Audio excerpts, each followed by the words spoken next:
আমার ঘর দর কিছু নাই বাজান, আমি কদিন ভিখারি হয়ে গেছি। আমার কাদা কাপড় ঘর দর কিচ্ছু নাই, আমার কিছু নাই, আমার কিছু নাই। আমার এতিম বাচ্চারা সাগর রাশি হয়ে গেছে।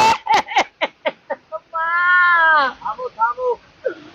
আমার এতিমেরা শেষ।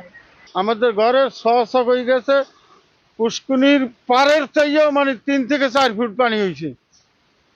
আশমুরা তো খুব ক্ষোভের মধ্যে সব মরে রয়েছে।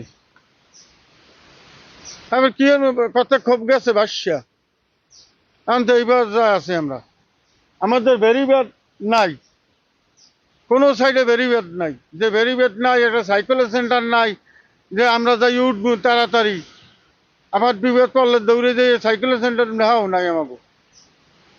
আমরা একেবারে নিঃস্ব হয়ে গেছি। আজকে যে পাক করে খাম এ কোনো বস্তু নাই, যে পাক করে খাম এই চুলোটা অথবা এই লাড়কি আছে এদের দুটো ভাতরান দিয়ে খামু।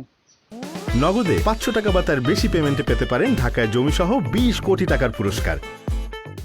কালকে হইতে তো বন্যা চলতেছে। আমরা কালকে সন্ধ্যার পরে 8টার দিকে আমরা চলে গেছি সাইকেল সেন্টারে।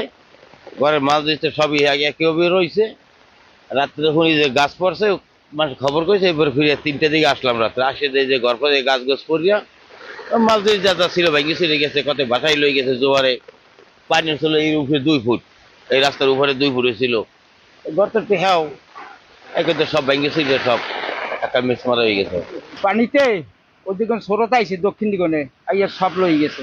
আমরা তারা দিয়া ঘরে কান্না বাড়ায় নামছিলাম, নামিয়ে দেই যে ঘর রয়ে গেছে। এইবার আমরা কোটখালি গেছি, হেন এই আইছি আমরা দেখিস পথে। এর মাছ আসলে প্রায় 7-8 লাখ টাকার, এত তলাই সব চলে গেছে।